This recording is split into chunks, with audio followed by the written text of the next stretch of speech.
दिए, मैंने ऐसे कर दिया। हमसाए की दूसरी माले में एक लेडी को नज़र पड़ी, उसने मुझे वहीं से, मैं अपने घर में खड़ी थी, उसने मुझे वहाँ से मतलब ना आवाज़ लगा दी, हाँ हाँ हाँ आप हमारे लिए बड़ी अच्छी हो, खूबसूरत हो। कुछ ऐसे भी बच्चे थे, कुछ ऐसे भी असातिज़ा थे कि छड़ी की डर की वजह से उनके करीब नहीं अब बच्चे आते थे। टेक्नोलॉजी के नाम से हम एजुकेशन को आगे बढ़ाते रहे। छड़ी का डर रहता था और आज छड़ी का डर नहीं। तो हमारी स्कीमें हैं अच्छी तरह से इम्प्लीमेंट भी हो जाती हैं और बच्चे की जो नीड्स हैं, एजुकेशनल नीड्स और होलिस्टिक नीड्स, वो सभी पूरी हो जाती हैं। ड्रग्स की वबा है, मोबाइल की वबा है, बहुत सारी वबाओं से हम जूझ रहे हैं, खासकर एडोलसेंट एज। उस्ताद जो कौमों को बनाता है, उस्ताद एक रॉ मटेरियल को सही शक्ल देता है। और इस वक्त मेरे साथ एक खातून टीचर हैं जिनका ताल्लुक शहरी श्रीनगर से है और सबसे बड़ी खुशाइन और खुशकिस्मत वाली बात यह है कि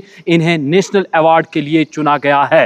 मेरे साथ मौजूद है उर्पाना अमीन साहिबा। मैम आपका बहुत बहुत शुक्रिया और हमारी टीम की जानिब से आपको बहुत बहुत मुबारक। यकीनी तौर पर आपने जम्मू कश्मीर का जो नाम है वो बुलंद कर दिया है और जम्मू कश्मीर के तमाम टीचरों का नाम आपने फ़ख्र से बुलंद कर दिया। आपका बहुत बहुत शुक्रिया और आपको हमारी पूरी टीम की जानिब से बहुत बहुत मुबारक। खैर मुबारक।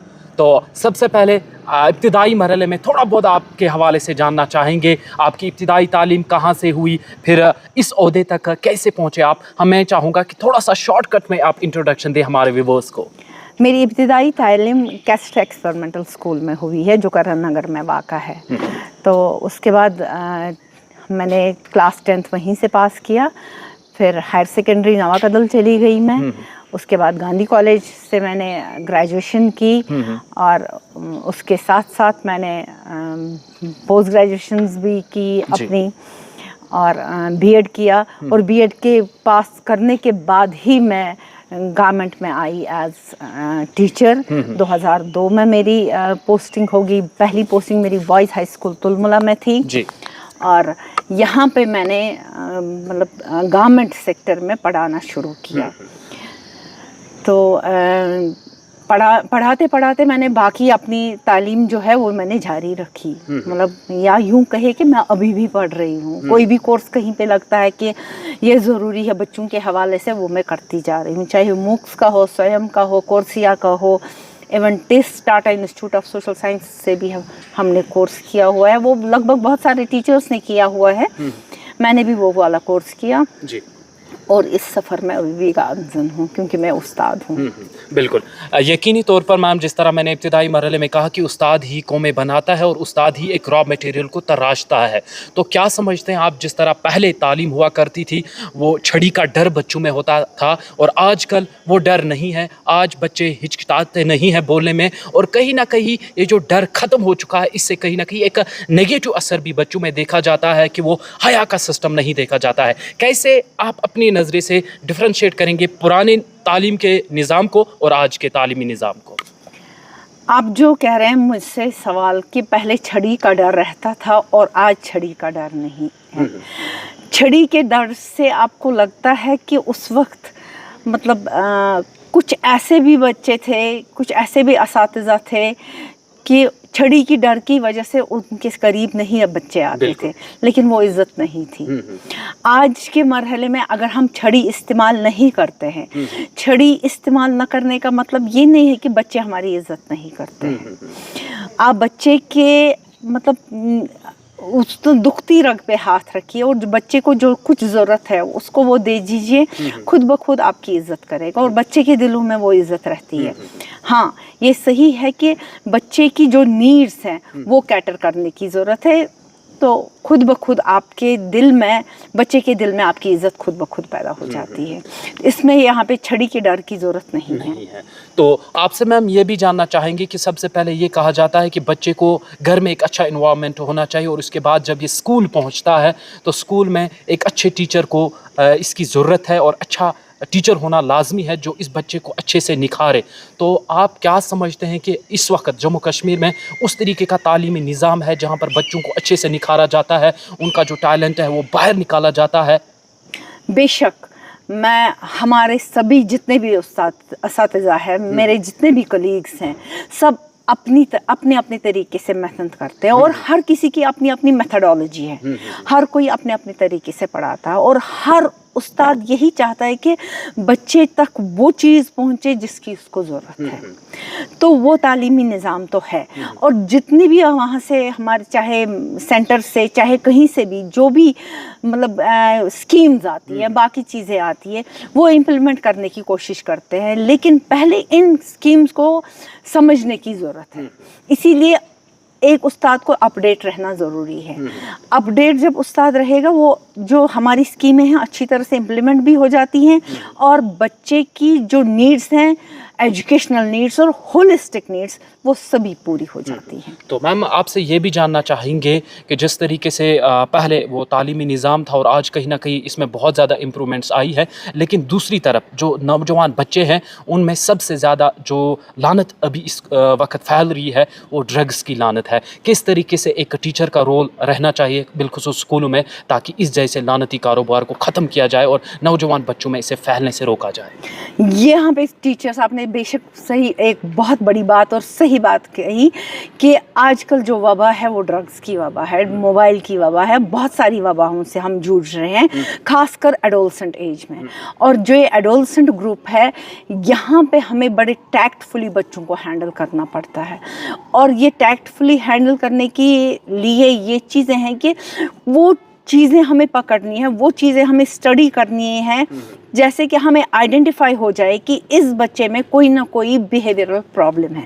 بچے میں بیہیویئرل پرابلم آ گیا, دیٹ مینس کہ کوئی نہ کوئی بات ہے. لیکن کوئی بھی بیہیویئرل پرابلم ہو, اس کا مطلب یہ نہیں ہے کہ یہ لازماً ڈرگس کی طرف جا رہا ہے. اس میں یہ بھی ہو سکتا ہے کہ گھر میں کوئی پرابلم ہے یا پرسنل پرابلم بچے کی ہے. تو یہاں پہ دوستانہ ماحول, ایک فرینڈلی طریقہ بچے کے ساتھ اپنانا ہے. ہاں, جو ڈرگس کی وبا ہے اس میں کچھ پیکیولر چیزیں ہوتی ہیں, خالی بیہیویئر کا نہیں. اب باڈی میں کچھ چینجز آ جاتی ہیں, باقی چیزیں آتی ہیں, ایبرپٹ چینجز آ جاتی ہیں کچھ. اس پہ ٹیچر کو نظر رکھنی ہے, اس پہ پیرنٹ کو نظر رکھنی ہے, اور سب کو اکٹھے مل جل کر ہمیں یہ مطلب نظام صحیح کرنا ہے.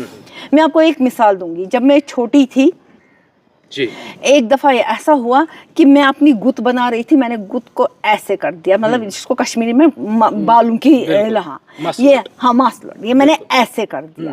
ہمسائے کی دوسری مالے میں ایک لیڈی کو نظر پڑی, اس نے مجھے وہیں سے, میں اپنے گھر میں کر رہی تھی, اس نے مجھے وہاں سے مطلب نا آواز لگا دی, ہاں ہاں ہاں آپ ہمارے لیے بڑی اچھی ہو, خوبصورت ہو, ٹھیک ہو. تو مجھے عجیب سا لگا. میں نے اپنی ماں سے کہا میں ایسے کر رہی تھی, اس نے مجھے کہا, اس نے کہا کوئی بات نہیں ہے. مطلب میری ماں کو بھی اس وقت غلط نہیں لگا, میرے پیرنٹس کو غلط نہیں لگا, اس نے مجھے کہا.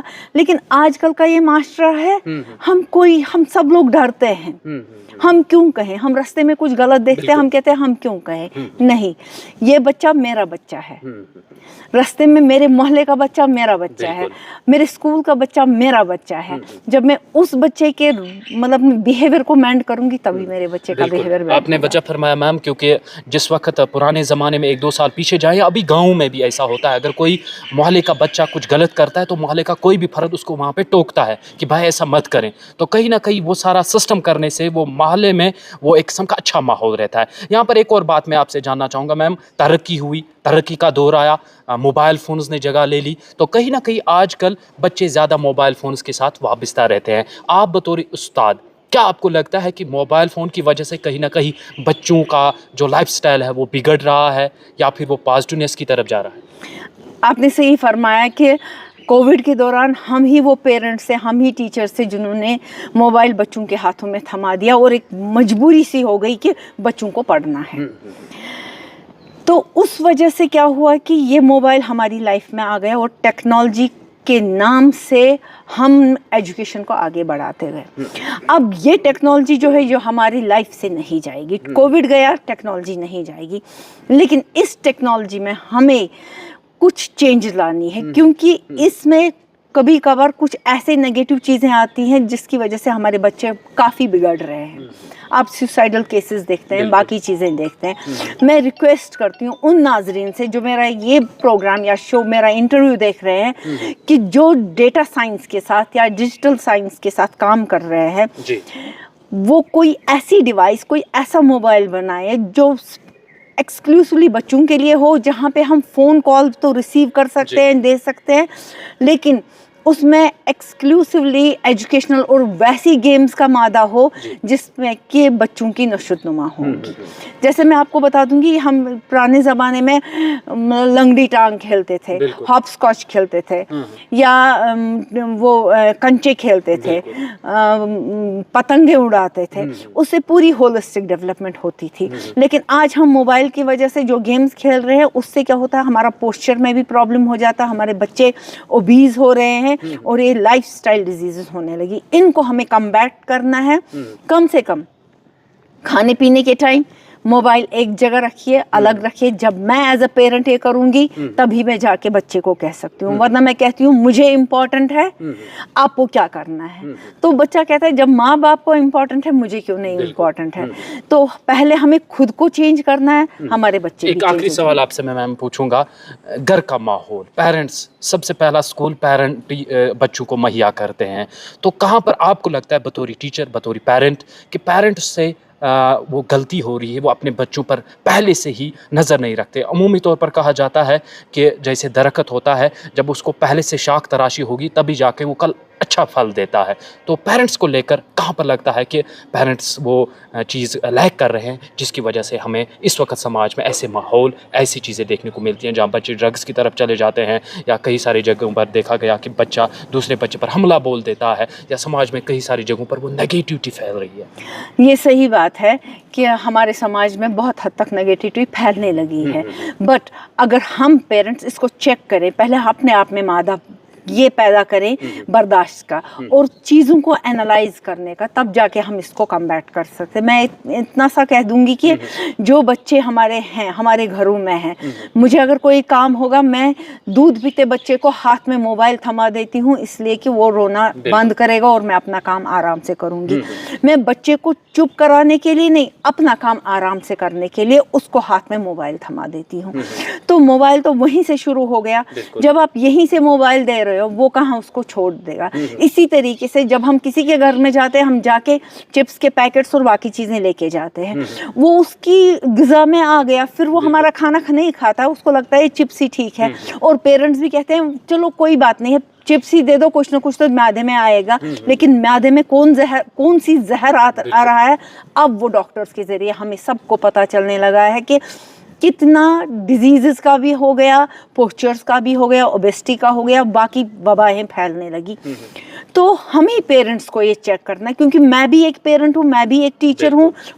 जब मुझे ये चीज़ें करनी है, ये देख के कि दुनिया की सारी खूबियाँ मेरे बच्चे हैं, मैं हैं, लेकिन दुनिया की सारी कमियां जो है वो भी मेरे बच्चे में है। ये चीज़ें चल के देखिए, आप एनालाइज किए, कभी डांट कभी प्यार, दोनों चीज़ें करके देखिए और हमारी ज़िंदगी आसान हो जाएगी। बहुत बहुत शुक्रिया मैम, बातें बहुत ज़्यादा हैं, मसले बहुत ज़्यादा हैं, आपसे हर एक मसले को लेकर वजाहत चाहेंगे, लेकिन हमारे पास वक्त बहुत कम है। मैम आपका बहुत बहुत शुक्रिया, आपको एक बार फिर हमारी टीम की जानिब से बहुत बहुत मुबारक। अल्लाह सुब्हानहू व तआला आपको सलामत रखे। चलिए जी, वादी कश्मीर की एक ऐसी एक खातून टीचर हमारे साथ मौजूद है जिन्हें नेशनल अवार्ड के लिए मुंतखब किया गया है। इनकी मेहनत, लगन और इनकी कारकर्दगी और बच्चों को लेकर सीरियसनेस और बच्चों को उस तरीके से निखारना, तराशना, ताकि वो कल को हमारे कौम को संभाल पाएँ, अपने मुस्तकबिल रोशन बना पाएँ। और हमारे साथ ये खुसूसी बातचीत कर रही थी उरफाना अमीन साहिबा।